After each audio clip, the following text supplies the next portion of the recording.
Welcome back to the second part of this retrospective series. Admittedly, it's taking far too long to come out. Apologies for that. But anyway, that's besides the point. So moving forward, today the movies that we will be discussing are going to be Part 4, 5 and New Nightmare. As I said last time, I'll save Freddy's Dead for the final part, as Freddy vs. Jason and the remake are all in a similar boat of wacky and fun to discuss and make fun of. Now without further ado, let's get into the review. Starting off with a transition to straight mid is Part 4, which, whilst not the worst entry in the series, it really shows the decline that is to come for this series. The movie was directed by Rennie Harlin, who has very interesting camera work and angles in this movie and ideas, even if they are limited and don't particularly pan out too well overall. He has went on to make some notable works such as Die Hard 2 and Deep Blue Sea, while his other movies are quite a mixed bag of bad to mediocre movies, as well as being in charge of the next The Strangers film, which has a high chance of being horrid if it follows in the sequel's footsteps. Anyway, as always, it's produced by good old Robert Shea and was made on a budget of $6.5 million and made $49.4 million, which, whilst more than some of the previous films, you'll notice as the budget goes up, the make from the box office doesn't even out as much as previous works. The film, as always, stars Robert Englund as our beloved Freddy and sees him rather tragically become a more comedic villain than in the previous movies, to be more marketable, which, whilst interesting and fun at times, is a real shame, as I do believe the bleak and dark comedy that only Freddy truly gets a kick out of is the best iteration of his comedic side and not the Looney Tunes-esque person he becomes. Having Tuesday Night briefly replacing Patricia as Christine Parker, which is noticeable, and I cannot say she's been in anything notable since this movie, but her music does kinda slap. The real lead of this movie is Lisa Wilcox, who is famous for the role in this movie and the fifth one, and having some minor appearances in TV shows and documentaries. The other lead of this movie is Danny Hassel, who is likewise to Lisa only really famous for his appearance in this movie and the next one, and I can't actually find much else about other works he's been in that's worth mentioning. Now onto the actual plot of the movie, which is set a year after the last movie. We see that the previous victims are living relatively normal lives, all things considered, after the fiasco of, well, Freddy terrorising the shit out of them. However, Christine, being the smart ass that she is, believes Freddy Kruegermeister is still alive and forces Joey and Kincaid into her dreams, disturbing their probably degenerate dreams, especially you, Joey. After that, she meets up with this movie's victims, or cast as I should say politely, who are pretty much as one-dimensional as it gets, as we have the Karate Mid, or the discount version of the Karate Kid.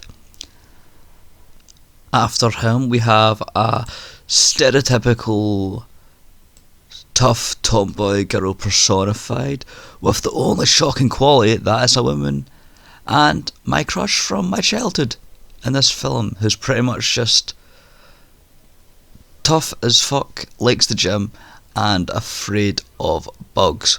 Oh, and the new main character. We can't forget about her. Yeah, anyway, shit happens and Daddy Krueger is back and kills the only good characters of this film, but not before fake Kirsten transfers her powers somehow to Alice, and the slaughtering of the innocent begins with, admittedly, some amazing kills. Rick aside anyway, as it's honestly pretty stupid. Most notably, Debbie's death deserves the mention as the best kill and truly was creative, with a lot of great effects, so kudos. However, with each death, Alex gets an XP bonus, gaining the traits of her friends as they die because her power is copying them, which leads me to believe that after this, she probably cheated her way through high school with tests. Anyway, we get a climactic fight as Alex squares off against Freddy as she uses her new powers to fight him, but alas, it's not enough until she remembers the Dream Master nursery rhyme, which conveniently didn't exist till this movie, and makes Freddy look at his reflection, forcing him to realise he's not a 10 out of 10, which is rather tragic. Anyway, it causes the souls within him to tear apart, Hellraiser style, and as always we get a fake out ending revealing he is somehow alive. Anyway, this movie isn't particularly good nor bad. It has some very cool artistic shots and some of the best effects out of any of the Nightmare on Elm Street films, but its story really fucking lacks a reason to make you care about the characters, and it's admittedly a big problem with a lot of horror films, but this is the first time, and unfortunately not the last, that the Nightmare on Elm Street makes characters that are not worth getting invested in, as well as brings out some of the worst parts of Freddy's character, making him far too over the top, and it only spirals from here. The perfect balance and peak of Freddy's comedy in the last movie that just spirals, but instead of him becoming a inspiring fear, he literally just becomes like a comedian, which sucks out the terror. His comedy's always been sadistic or a tactic to cause fear, but in this movie and later iterations he just jokes around with no real intent, which is annoying, and admittedly, whilst this movie isn't the worst offender of this, it's where the downfall starts and doesn't allow me to rank it than a higher of a 5 out of 10. Now, next up, we have the part where we truly have one of the worst movies in this series. Genuinely, it is a last place contender in my opinion, and when Freddy Mania mostly ruined Freddy.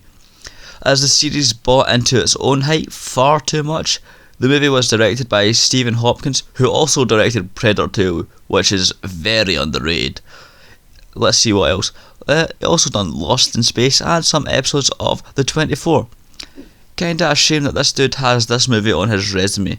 Anyway, as you probably guessed, it was produced by Robert Shea, and was made on a budget of $8 million and made $22.1 million, showing full sway that despite the increase in budget, is still breaking more than even. Franchise fatigue genuinely was setting in at this point, and this movie certainly didn't help it. This movie's main stars are actually the same people from the last movie, so I don't need to talk about them, but as always, I've got to mention my boy Robert Englund.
As Freddy, and that is always a highlight no matter how shit it gets.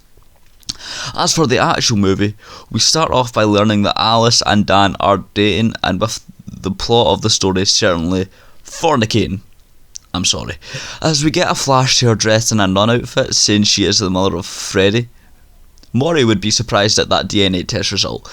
And we have a meeting of the victims, and I'm not even going to correct that term, as they are literally just victims personified. It's a set piece for each of them as to why they die.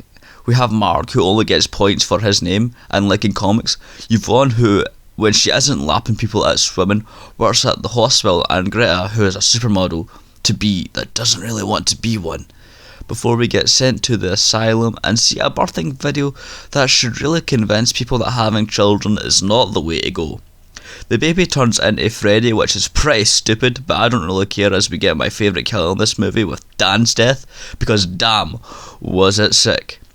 Anyway, Alice learns that she is going to be a single mother as she is pregnant with Dan's child, which admittedly does suck for her because shit, is that some trauma to go through before learning that you're pregnant. Anyway, Alice pretty much talks about Freddy to her new pals, and well, Yvonne pretty much calls bullshit on it, whilst Greta and Mark seem to say it's legit, and that's that. We then move on to Greta's quote unquote death, which is also excellent, forcing herself to eat herself. Anyway, some shit happens, Martin nearly dies, and Alice learns that Jacob is her child. Also learns that Freddy is using fetus Jacob as a conduit, and yes, it is as stupid as it sounds. So after that, the would-be in-laws pretty much tell Alice she's batshit insane and to give up the kid when it's born, which she refuses like a boss. Also, I don't blame the grandparents, seeing as she probably did come off as fucking cray-cray. Anyway, we start to research about Krueger and his mum, learning she was trying to stop Freddy because the mythos of A Nightmare on Elm Street is so fucked and just something stupid. But we do get some cool scenes with some sick shots that gets ruined because Yvonne gets saved by Alice, which upsets me because we need more kills. This movie needed more kills. But yeah, she gets saved by Alice, believing that she isn't batshit cray-cray, and Mark dies in an admittedly cool concept that comes off as gimmicky. Fuck Super Freddy. Anyway, Alice goes on to confront Freddy through the power of bullshit, bad child acting that ain't really the kid's fault, and some more contrivances. It destroys Freddy and has his infant form absorbed by his mother. I'm just going to leave a pause for 3 more seconds. Anyway, as per usual, we get a surprise Freddy is alive moment, which is par for the course now.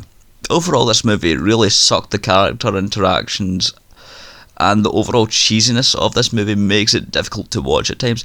I hate what they do with Freddy in this movie and make him even more comedic than the last movie, which shouldn't have been possible. Admittedly, when it's discussing the set pieces, they are spectacular, and I love the effect and effort that was put into the death scenes and just the chase scenes and shit in general. It does make the movie more bearable, but despite that, I can't say it's good, it's outrageously bad, and I'd say saying it's a 4 out of 10 is generous. Now, next up, we have a weird one, as it's technically not A Nightmare on Elm Street, but it also is. And also in a way saved it from ruin from what the last 2 movies done to the series. Of course I'm talking about Wes Craven's New Nightmare, which was written and directed by Wes. But shock appears, Robert Shea didn't produce this movie? Tragic. Anyway, it was produced by Marianne Maddalena and was made on a budget of $8 million. It brought in just over double its budget with $19.8 million, whilst breaking more than even. It is evident at this point that the franchise hype has died down. This movie stars Robert Englund, of fucking course, and Heather Langenkamp, as well as John Saxon, and others that return for this movie, with the only worthwhile mention of other characters that aren't just playing themselves is Miko Hughes from movies such as Pet Sematary and Kindergarten Cop, as well as being in Full House. Now, for the story. The movie starts letting us know we're in the real world. Neil would be proud, as Heather gets noticed for being Nancy in the film series. This is the beginning of meta Craven movies, as I'd say, followed up by Scream. Anyway, and Heather gets another nightmare about a new set of claw gloves from the New Nightmare movie coming out. Some stuff happens, like an earthquake and the usual suspicious shit that goes on before Heather gets a mysterious phone call that isn't 7 days. It's from someone that sounds like Freddy and quotes the bomb-ass nursery rhyme. This passes to her getting a meeting with New Line Cinema, asking if she'd be down to return, and when she gets back, her son Dylan is seen watching the first movie where he gets traumatised by it and has a screaming episode. Though Dylan's erratic behaviour through Dylan's erratic behaviour and the calls that keep coming, cause Heather, who I'm going to refer to as Nancy from now on, due to the plot. Anyway, her husband tries to rush home after hearing from Nancy about what's happened and dies in a car crash. Anyway, the death understandably fucks up his son and his wife, and Nancy seeks out John Saxon for advice. And shit, also, as for John, whom I call her dad because it's easier for me to do that and because the plot is annoying in that way, basically explains that there's an evil entity that latched onto Freddy and after Final Nightmare is now free pretty much to raid terror, though it needs to kill Nancy to return to the real world for some reason. Also, Robert Englund makes an appearance as himself known about the entity and describes it to her before disappearing from any contact. Following this and the earthquake, Nancy takes Dylan to the hospital and leaves him there to get his favourite toy whilst the doctors try to sedate him, though his babysitter Julie says it's a dumb idea and tries to stop them failing and gets murdered in a similar way to Tina from the OG movie, which was cool to get an understanding of how Freddy killed her in the original film. Anyway, we get a chase sequence that passes as we see story and real life are beginning to merge as Nancy's dad starts calling her Nancy and believes that she is his actual daughter, and after this we get a final showdown of sorts in the entity's realm that looks awesome. However, it does feel like it drags, and that is one of the few complaints I have with this film, is its pacing. Eventually, Nancy beats Freddy with the help of Dylan, perhaps ironically putting him into the furnace and burning them, which is partly humorous in a black comedy-esque type of way, seen as burning Freddy alive is partly what created the sleep dreaming demon himself, and to take out the entity in the way and go back from Nancy to Heather. It's a nice touch in my opinion, as we leave the movie with her and Dylan reading the script for the movie. Overall, I think this movie is excellent and only behind the original and Dream Warriors in the series. I love the return of a dark, sinister Freddy. I enjoyed seeing the older actors in a movie as an almost final hurrah for the series. I like the approach to the kills in this movie and the return to form after the disasters of the previous films, even if at times it feels like a slog to get through and can get boring and slightly stagnant. But overall, I would rate this movie a solid 7 out of 10. Anyway, that's the video, and unlike last time, I do swear to have the final part out in a much shorter time than it took to make this video. Real life just kicked my ass. Anyway, stay tuned for the final part.